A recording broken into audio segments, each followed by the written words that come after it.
Class में हमने study किए थे चैप्टर था force and Newton's law of motion. तो प्रीवियस क्लास में हमने फोर्स के बारे में स्टडी किए थे। आज हम लोग न्यूटन्स लॉ ऑफ मोशन के बारे में स्टडी करेंगे। न्यूटन्स का पूरा नाम सर आइजैक न्यूटन है। इन्होंने मोशन से रिलेटेड 3 लॉ बताया, फर्स्ट लॉ, सेकंड लॉ और थर्ड लॉ। तो आज हम लोग न्यूटन्स लॉ ऑफ मोशन में पढ़ेंगे फर्स्ट लॉ क्या है। फर्स्ट लॉ क्या है? Everybody continue in state of rest और uniform motion in a straight line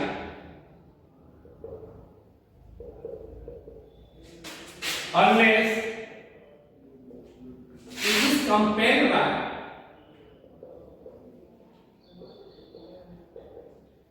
by an external force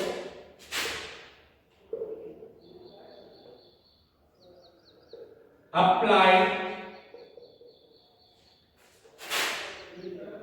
in it to change the state.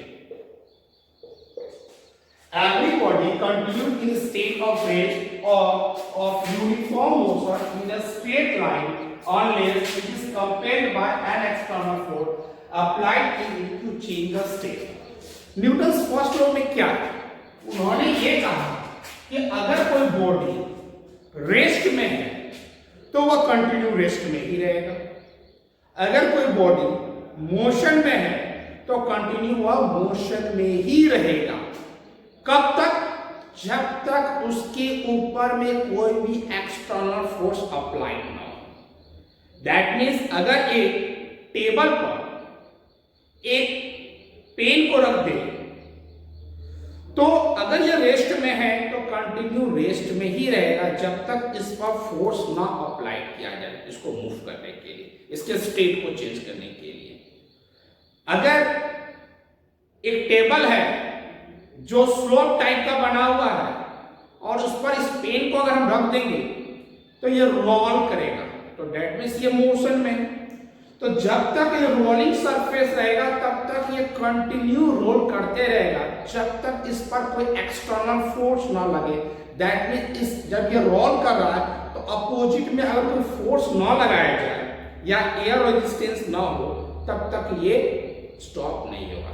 तो Newton's first law यही बोले हैं कि एवरी बॉडी, कोई भी ऑब्जेक्ट हुआ या तो स्टेट ऑफ रेस्ट में है तो कंटिन्यू रेस्ट में ही रहेगा, या यूनिफॉर्म मोशन। यूनिफॉर्म मोशन का मतलब होगा equal distance in equal interval of time में हो तो कंटिन्यू वह मोशन में ही रहेगा। कब तक? जब तक एक्सटर्नल फोर्स अप्लाइड ना हो। ठीक, तो Newton's first law, Newton's first law is also known as law of inertia।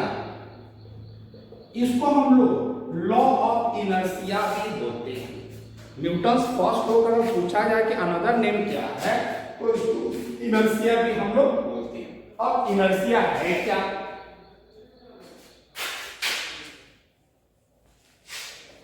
Inertia क्या है?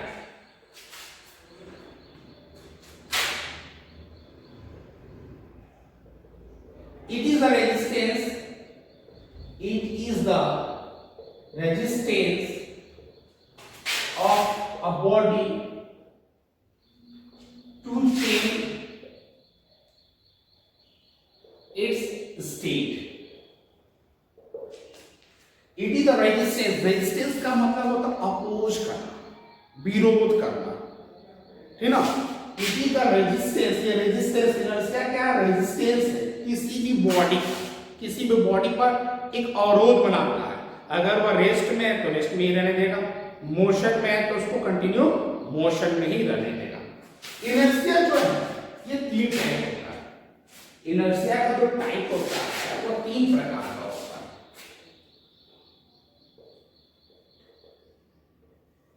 एक होता है इनर्शिया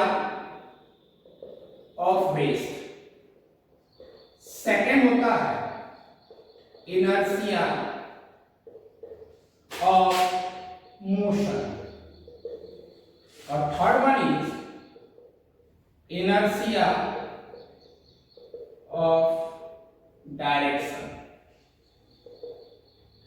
इनर्शिया जो है उसका तीन पार्ट है, फर्स्ट है इनर्शिया ऑफ रेस्ट, सेकंड है inertia of motion and third one is inertia of direction.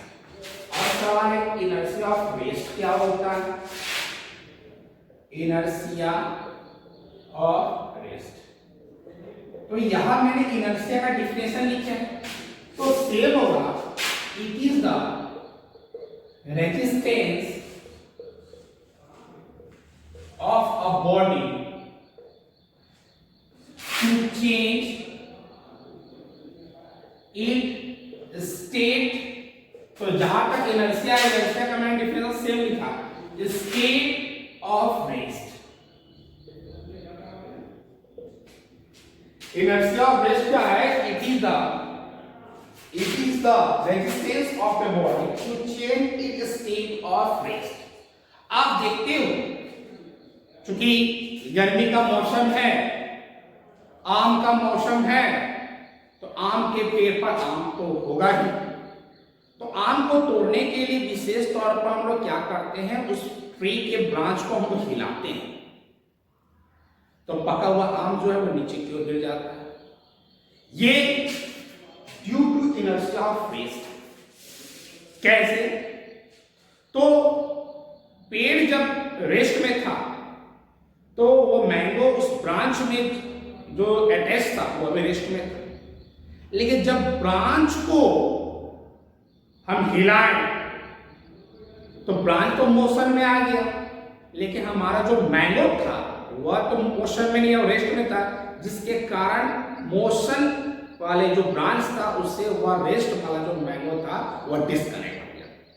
या विशेष तौर पर आप देखते हो कि हम अगर बस में बैठे हुए हैं, बस स्टॉप पोजीशन में, रेस्ट पोजीशन में है, वह रेस्ट में है, हम बैठे हुए हैं, हम भी रेस्ट में हैं, लेकिन जैसे एट रैंडम बस स्टार्ट होता है तो हमारा जो भाग होता है, अपर पार्ट जो बस के कांटेक्ट में नहीं होता है, वह पीछे की होता है, बस स्टार्ट होता है। तो इसका मतलब है कि सीट के कांटेक्ट में जो लोअर पार्ट था वह बस के मोशन के साथ मोशन में आ गया, लेकिन अपर पार्ट जो था, जो बस के कांटेक्ट में नहीं था, वह हमारा क्या हो गया, कंटिन्यू रेस्ट में था, जिसके कारण हम पीछे की ओर। नेक्स्ट हमारा है इनर्शिया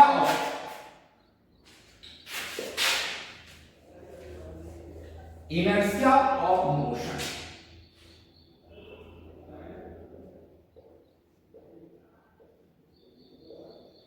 सेम डिफिनेशन लिखेंगे, बस यहाँ रेस्ट की जगह मोशन कर देंगे। It is the resistance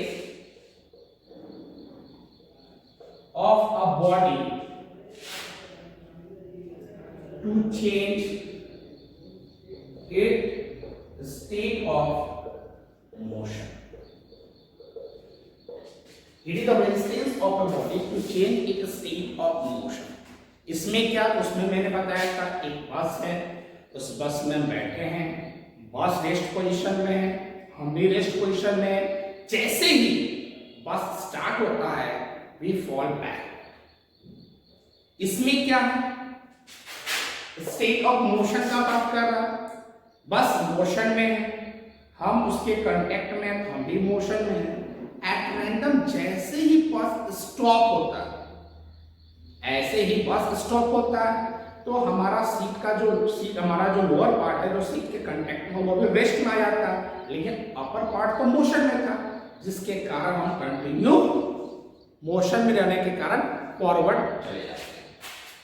next हमारा है inertia of direction. Inertia of direction,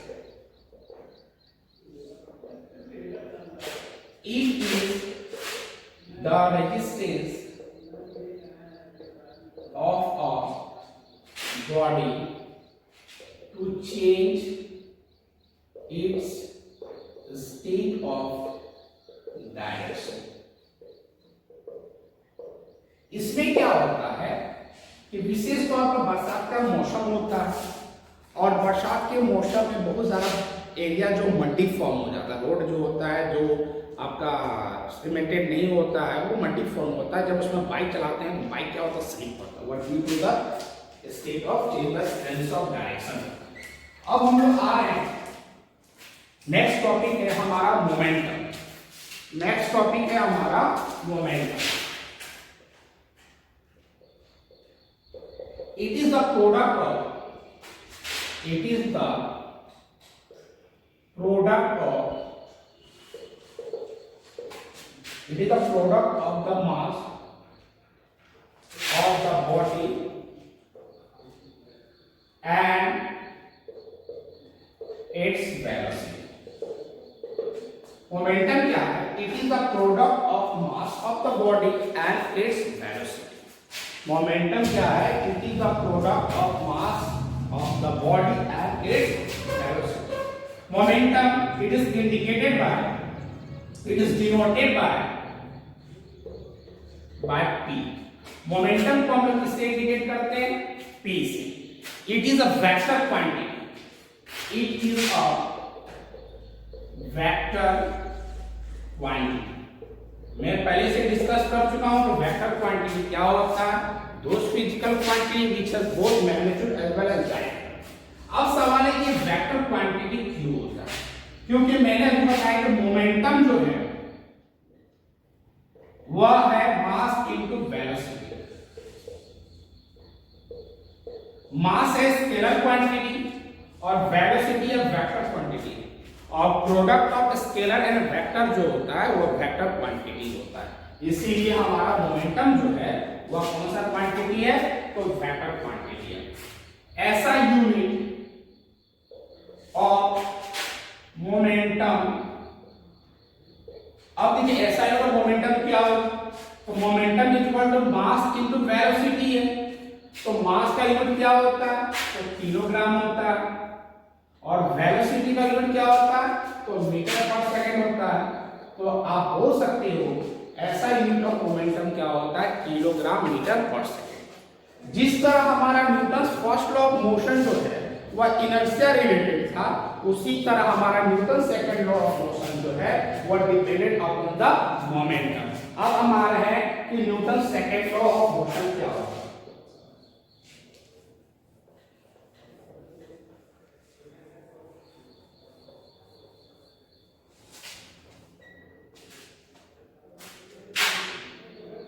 Second law of motion. Second law of motion.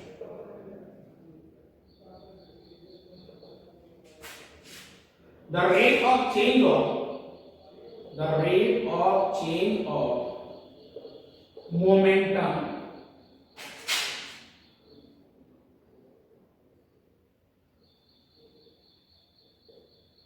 of a body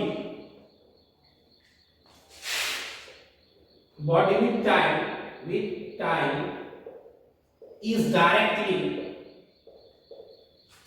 proportional, the rate of change of momentum of a body with time is directly proportional to the external force applied on a body and change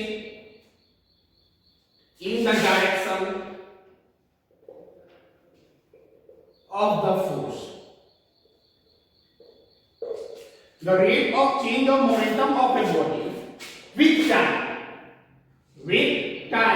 is directly proportional the external force applied on body and change in the direction of motion।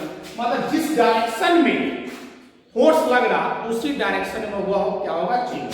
The rate of change of momentum of a body with time is directly proportional the external force applied on a body and change in the direction of force। तो ये हमारा Newton second law है, और इससे related एक equation आएगा F is equal to mn ये drive करेंगे नेक्स्ट क्लास में, क्योंकि ये आपका बहुत इंपॉर्टेंट है और ये 3 मार्क्स का आएगा। ये बहुत इंपॉर्टेंट है, इसको हम लोग नेक्स्ट वीडियो में डील करेंगे। केवल न्यूटन्स थर्ड लॉ के बारे में बता दे रहे हैं। और न्यूटन्स थर्ड लॉ क्या है नेक्स्ट वीडियो में मैं ये ड्राइव करूंगा।